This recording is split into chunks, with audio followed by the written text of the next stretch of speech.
अस्सलाम वालेकुम everyone, this is me Aamir Nazir. Welcome to my YouTube channel.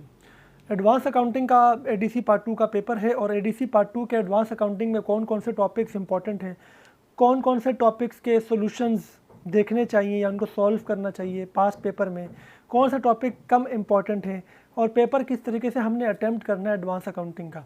अगर आप ये सब जानना चाहते हैं तो हमारे इस वीडियो में एंड तक हमारे साथ जुड़े रहिएगा। और अगर अभी तक आपने हमारे चैनल को सब्सक्राइब नहीं किया है, सब्सक्राइब कर ले, बेल आइकन को भी प्रेस कर दें ताकि आपको हमारे आने वाली मज़ीद वीडियोस का नोटिफिकेशन मिल सके। इसके अलावा हमारे इस चैनल पे तमाम सब्जेक्ट्स के गेस्ट पेपर्स अवेलेबल हैं, एडीसी पार्ट 1 के भी, एडीसी पार्ट 2 के भी, और अकाउंटिंग के लेक्चर्स भी अपलोडेड हैं। अगर आप वो सब देखना चाहते हैं तो इसी वीडियो के डिस्क्रिप्शन में लिंक मौजूद है, वहाँ से जाकर आप देख सकते हैं। और एडवांस अकाउंटिंग के इंपॉर्टेंट क्वेश्चंस की प्रैक्टिस करने के लिए कुछ क्वेश्चंस मैंने डिज़ाइन किए हैं, उसका भी PDF का लिंक इसी वीडियो के डिस्क्रिप्शन में मौजूद है। तो वीडियो की तरफ चलते हैं। तो स्टूडेंट्स, एडवांस अकाउंटिंग का पेपर 100 मार्क्स का आता है और उसमें 5 क्वेश्चंस करने होते हैं आपको आउट ऑफ 8 क्वेश्चंस। अब सवाल यह है कि किस टॉपिक की ज़्यादा इंपॉर्टेंस है, किसकी कम इंपॉर्टेंस है, कौन से टॉपिक्स करने चाहिए, कौन से टॉपिक्स नहीं करने चाहिए, या ज़्यादा किस पे फोकस करें। अगर हम बात करते हैं उन स्टूडेंट्स की जो कि इंटर कॉमर्स करके एडीसी में आए थे, तो उसके हिसाब से अगर मैं बात करूँ, क्योंकि 90% स्टूडेंट्स वही हैं जो कि ADC after inter in commerce करके आए हैं, जिन्होंने प्री इंजीनियरिंग से या प्री मेडिकल से इंटर नहीं किया। उन स्टूडेंट्स के लिए मैं रिकमेंड करूंगा कि सबसे पहले issuance of shares and debentures का जो टॉपिक है वो पक्का कर लें। इसकी वजह यह है कि issuance of shares and debentures आपने इंटर कॉमर्स में भी पढ़ा था, सेम वही क्वेश्चन आपका पेपर में आता है, तो सेम उसी तरीके से आपने सॉल्व करना होता है। Issuance of shares and debentures के ऊपर मेरे 3 लेक्चर्स अवेलेबल हैं। अगर आपको की बेसिक नहीं है उन चैप्टर्स की, आप रिवाइज़ करना चाहते हैं, उन वीडियोस को ज़रूर देखिए जिनका लिंक मैंने डिस्क्रिप्शन में डाला हुआ है। तो ये पहला टॉपिक है जो आप लोगों को करना चाहिए। दूसरा टॉपिक फाइनेंशियल स्टेटमेंट का है। आपने एडीसी पार्ट 1 में फाइनेंशियल स्टेटमेंट सीखी थी, बिल्कुल वैसे ही फाइनेंशियल स्टेटमेंट आपकी एडीसी पार्ट 2 में भी है, बट थोड़ा सा फ़र्क ये है कि एडीसी पार्ट 1 में जो फाइनेंशियल स्टेटमेंट थी वो एक सोल प्रोप्राइटरशिप बिजनेस की थी, एक छोटे बिजनेस की थी। एडीसी पार्ट 2 में जो फाइनेंशियल स्टेटमेंट है, जिसे फाइनल अकाउंट्स भी कहते हैं, वो एक कंपनी की फाइनेंशियल स्टेटमेंट है जिसमें आपको शेयर कैपिटल गिवन होता है, आपको एसेट्स और जो इक्विटी साइड है वो आपको डिफरेंट पोजीशन पे बनानी होती है। यानी आपको लेफ़्ट पे आपको इक्विटी साइड रखनी होती है, राइट पे आपको एसेट साइड रखनी होती है। और इसके अलावा अगर हम तीसरे टॉपिक की बात करें, अच्छा वैसे अगर हम सेकंड टॉपिक की बात करें फाइनेंशियल स्टेटमेंट की, तो उसमें income statement, balance sheet, statement of retained earning और शेयर होल्डर इक्विटी सेक्शन, ये 4 चीज़ों की प्रैक्टिस करनी है आपने। स्टेटमेंट ऑफ रिटेन्ड अर्निंग ज़्यादा आता है, शेयर होल्डर इक्विटी सेक्शन कम आता है। अक्सर शेयर होल्डर इक्विटी सेक्शन आपका शेयर्स एंड डिबेंचर्स में भी आ जाता है, तो उसको आपने प्रैक्टिस लाजमी करनी है। अगर हम उसके बाद बात करें तीसरे टॉपिक की, तो वो है रेशो एनालिसिस का टॉपिक। स्टूडेंट्स, रेशो एनालिसिस में आप लोगों को डिफरेंट रेशोज़ कैलकुलेट करने होते हैं। कैटेगरीज़ की अगर हम बात करें तो 5 तरह के रेशो होते हैं। लिक्विडिटी रेशो होता है, एसेट मैनेजमेंट रेशो होता है, डेट मैनेजमेंट रेशो होता है, आपका प्रॉफिटेबिलिटी रेशो होता है और मार्केट रेशो होता है। इसके ऊपर भी मेरा लेक्चर मौजूद है और इसके नोट्स भी मौजूद है। अगर आप वो देखना चाहते हैं, डाउनलोड करना चाहते हैं, तो हमारे इसी वीडियो की डिस्क्रिप्शन में देखिएगा, आपको वो नज़र आ जाएंगे। उनको क्लिक करके देख भी सकते हैं, उनको डाउनलोड भी कर सकते हैं। ये आपके 3 टॉपिक हो गए। अगर हम टॉपिक नंबर 4 की बात करें तो इंस्टॉलमेंट सेल्स का टॉपिक आपका हर साल आता है। इंस्टॉलमेंट सेल्स में 3 तरह के क्वेश्चन होते हैं। एक क्वेश्चन वो होता है जिसमें आपको सिंपल ट्रांजैक्शंस गिवन होती है कि भाई ये चीज़ हमने ख़रीदी, फिर कस्टमर को बेची, इतना कलेक्शन किया हमने, यानी 1 ईयर का डेटा गिवन होता है आपको, यानी सिंगल ईयर का डेटा गिवन होता है। सेल्स, परचेज़ और डीजीपी और आरजीपी, इस पर आप कैलकुलेट करते हैं। सेकंड जो क्वेश्चंस होते हैं वो होते हैं मल्टीपल ईयर्स के। 2 ईयर्स का डेटा गिवन होता है, 3 ईयर्स का डेटा गिवन होता है।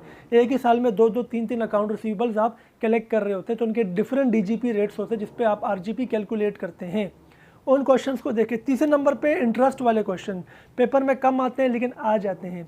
तो इंटरेस्ट को किस तरीके से हमने कैलकुलेट करना है, किस तरीके से हमने रिकॉर्ड करना है, ये आपने इंस्टॉलमेंट सेल्स के इस टॉपिक में ये आपको क्वेश्चंस मिल जाएंगे। तो ये 3 तरह के क्वेश्चंस आप लोगों ने देखने हैं। उसके बाद ये हो गए 4 टॉपिक्स हमारे। टॉपिक नंबर 5 पे हमारे पास कैश फ्लो स्टेटमेंट है। Students, cash flow statement is the part of financial statement, but अलग से ये टॉपिक आता है। कैश फ्लो स्टेटमेंट में ऑपरेटिंग एक्टिविटीज़, इन्वेस्टिंग एक्टिविटीज़ और फाइनेंसिंग एक्टिविटीज़ के को आपको मेंशन करना होता है और ये इनडायरेक्ट मेथड कहलाता है। पेपर में डायरेक्ट मेथड नहीं आता, इनडायरेक्ट मेथड आता है, जो आपने सीखा भी होगा, यही आपका इनडायरेक्ट मेथड होता है। तो पेपर में इनडायरेक्ट मेथड को देखोगे तो घबराना नहीं आप, ठीक है ना। कभी कभी कैश फ्लो स्टेटमेंट के साथ फंड फ्लो स्टेटमेंट भी आपसे पूछ लेता है, तकरीबन 8-10 साल से नहीं पूछा हुआ है, पहले आता था ये, ठीक है ना। अब काफ़ी टाइम से नहीं आ रहा। अगर आपको नहीं आता तो कोई बात नहीं, अगर आपको आता है तो थोड़ी सी प्रैक्टिस कर लें, लेकिन आने के चांसेस नहीं है इसके। तो cash flow statement along with fund flow statement, ये 5 टॉपिक हो गए आपके। अगर मैं टॉपिक नंबर 6 की बात करता हूं, तो टॉपिक नंबर 6 में हमारे पास कंपनी अकाउंट्स के 3 चैप्टर्स आ जाते हैं, एमलगेमेशन, एब्जॉर्प्शन और कैपिटल रिकंस्ट्रक्शन।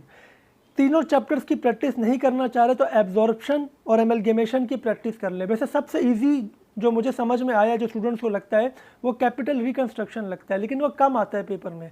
एब्जॉर्प्शन के आने के चांसेस सबसे ज़्यादा होते हैं, उसके बाद एमलगेमेशन के चांसेस हैं, उसके बाद रिकंस्ट्रक्शन के चांसेस हैं। आप तीनों में से अगर कोई 2 करना चाह रहे हैं तो एब्जॉर्प्शन के साथ एमलगेमेशन या रिकंस्ट्रक्शन कर लें, एब्जॉर्प्शन के चांसेस ज़्यादा है। बट अगर आपको एब्जॉर्प्शन मुश्किल लगता है तो आप एमलगेमेशन एंड कैपिटल रिकंस्ट्रक्शन को प्रैक्टिस कर लें, मतलब तीनों में से कोई 2 आप प्रैक्टिस कर लें। मैं रिकमेंड करूंगा कि एब्जॉर्प्शन करें, एब्जॉर्प्शन के साथ बाकी के जो 2 टॉपिक्स हैं उनमें से कोई भी एक जो आपको ईजी लगता हो, चाहे वो एमलगेमेशन हो या कैपिटल रिकंस्ट्रक्शन हो, वो आप कर लें। तो ये हमारे इम्पॉर्टेंट टॉपिक्स थे एडीसी पार्ट 2 के एडवांस अकाउंटिंग के अंदर।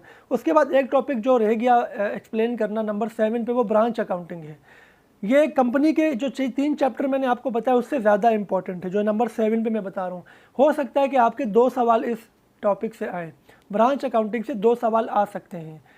एक तो आएगा ही आएगा, 2 आ सकते हैं। कैसे? इसमें आपके रेसिप्रोकल एंट्रीज होती हैं, यानी आपको हेड ऑफिस की बुक्स में और ब्रांच की बुक में एट अ टाइम रिकॉर्ड करनी होती हैं, और कंसोलिडेटेड फाइनेंशियल स्टेटमेंट या इनकम स्टेटमेंट का क्वेश्चन भी आ जाता है।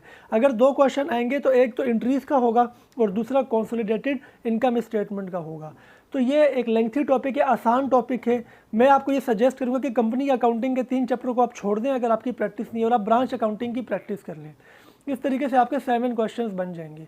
पेपर में 5 क्वेश्चंस करने हैं, तो ब्रांच अकाउंटिंग को आप इंक्लूड कर लें और कंपनी अकाउंटिंग को एक्सक्लूड कर लें अगर आपकी प्रैक्टिस उसकी नहीं है तो। वरना जैसे आपको ठीक लगे, क्योंकि आपको ज़्यादा आइडिया होगा ना कि मैंने किस किस टॉपिक की प्रैक्टिस की हुई है। तो ये इम्पॉर्टेंट चैप्टर मैंने आपको बता दिए हैं, तमाम के तमाम इम्पॉर्टेंट क्वेश्चंस, नोट्स और सॉल्यूशन फाइल्स, एक्सेल की सॉल्यूशन फाइल।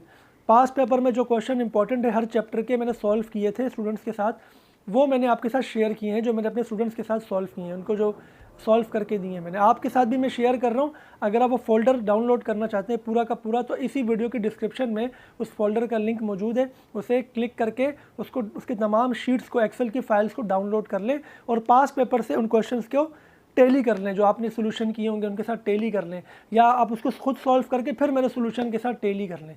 तो उम्मीद है ये वीडियो आपको पसंद आई होगी, आपके पेपर में बहुत हेल्प करेगी। नेक्स्ट वीडियो में आपसे मुलाकात होगी। अपना ख्याल रखिएगा। Best of luck for your paper. अल्लाह हाफिज़।